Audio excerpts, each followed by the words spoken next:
Dubai is one of the most talked about cities in the world, a place of superlatives, sky-high ambition, and endless luxury. But with so much hype, it's fair to ask, does it actually live up to it? In this video, we take an honest look at Dubai's most famous attractions and experiences, from the towering Burj Khalifa to the glitzy Dubai Mall, desert safaris, beachfront skylines, and the often overlooked Old Dubai. We'll break down what's worth your time and money, and what might just be a shiny tourist trap.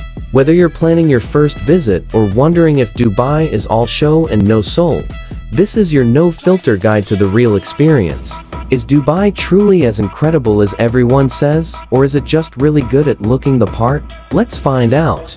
No trip to Dubai feels complete without a visit to the Burj Khalifa, the tallest building in the world. It dominates the skyline and features in almost every Dubai travel reel, making it one of the most hyped attractions in the city. But let's be honest, is the experience actually worth it? Or are you just paying for the bragging rights? Getting to the top isn't cheap.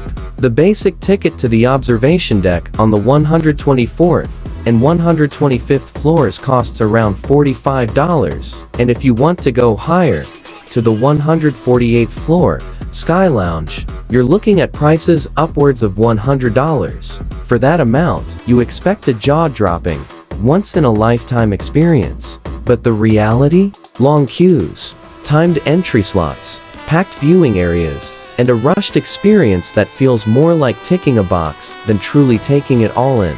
The view itself is undoubtedly impressive, a sprawling desert city surrounded by sea and sand, dotted with supercars and skyscrapers. But through thick glass panels, and with dozens of tourists jostling for the perfect selfie, the magic can quickly wear off. The sheer scale of the building is hard to appreciate from the top. Ironically, the Burj Khalifa is best admired from outside it.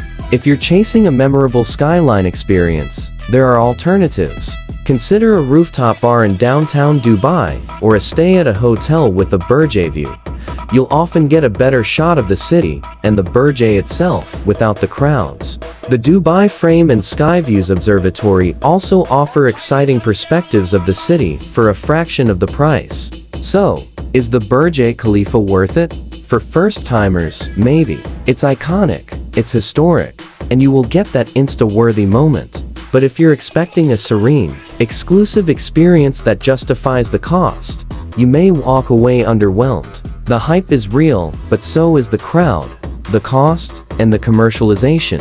The Dubai Mall isn't just a shopping center, it's a full-blown attraction, marketed as one of the top things to do in the city. With over 1,200 stores, an indoor aquarium, an Olympic-sized ice rink, a waterfall wall, a virtual reality park, and even a dinosaur skeleton on display, it's more like a city under a roof. But here's the big question. Is it actually worth spending your time here, or is it just an oversized tourist trap dressed up in LED lights?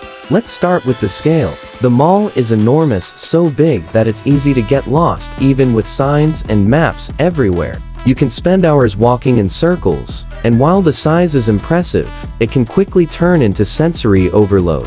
The endless mix of high-end designer brands and familiar fast fashion outlets starts to feel repetitive unless you came to Dubai specifically to shop. Then there's the experience factor. The Dubai Aquarium and Underwater Zoo is often recommended, but tickets cost around $40 per person. While it's a decent attraction, it's visible and arguably just as enjoyable from the outside through the massive viewing panel in the middle of the mall, which is completely free. The VR park, ice rink, and other features are fun in theory, but they're not exactly unique. You could find similar versions in many other global cities. The truth is, the mall shines more as a monument to Dubai's ambition than as a rewarding experience for travelers looking to connect with the culture. It's air-conditioned and luxurious, sure, but also extremely commercial and detached from anything authentically local. You could spend an entire day here and leave without ever feeling like you were in the Middle East at all. That said, if you're visiting in the summer when the heat makes outdoor activities unbearable, the Dubai Mall can be a welcome escape, not just from the sun, but from the chaos of the city. Just know what you're walking into. It's not a cultural gem, it's a consumer playground. When most people think of Dubai, images of golden dunes, camel rides, and rugged 4x4 seconds instantly come to mind, and that's exactly what the desert safari promises. It's one of the most heavily marketed experiences in the city, with dozens of companies offering packages that include dune bashing, sunset photos, BBQ dinners, and cultural entertainment. But is it an authentic adventure, or just a well-rehearsed show for tourists? But once the sun goes down, and you arrive at the desert camp, the tone of the evening often shifts. Most camps follow the same formula: a staged Bedouin-style setup with low tables, plastic hookahs, souvenir stalls, and a buffet dinner that's more functional than flavorful. There's usually a belly dancing show, sometimes a tanura performance, and maybe a short falcon display, all clearly designed for tourists, often lacking in genuine cultural depth.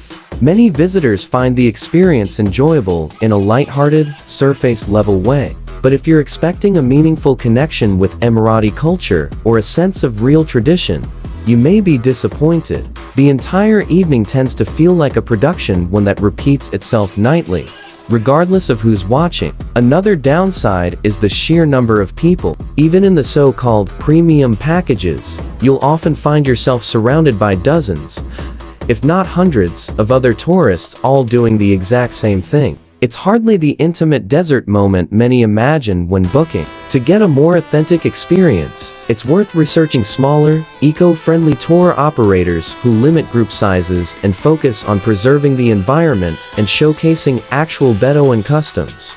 These are harder to find and more expensive, but far more rewarding. In short, the desert safari can be worth it, but it depends on what you expect. For a fun evening of entertainment and desert views, it delivers. For real culture and connection, it might leave you wanting more. The hype is loud, but the depth is often shallow. The Dubai Marina and Jumeirah Beach Residence JBR are some of the most visually impressive areas in the city. Sleek skyscrapers tower over an endless row of luxury yachts, beach clubs, restaurants, and waterfront promenades.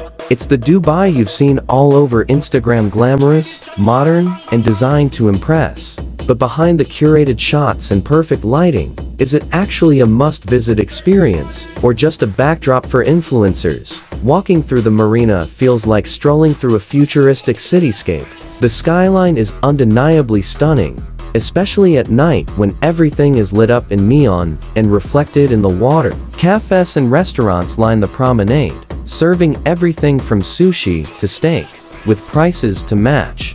You'll find valet-parked Lamborghinis, designer boutiques, and rooftop lounges that charge $15-20 for a drink. Not for everyone, but exactly what some visitors are looking for. JBR is the beachside version of that same energy. It offers clean public beaches, rentable loungers, and an endless lineup of fast food chains and trendy eateries. There's even an outdoor cinema, art installations, and camel rides on the sand. It's fun, photogenic, and always buzzing with activity. But while it looks great on camera, it can feel more like a polished theme park than a cultural experience. That's the main critique. It's beautiful, but often feels artificial. There's little sign of traditional Emirati life here. It could be Miami, Monaco, or Marina Bay. Swap out the signage, and it wouldn't feel much different.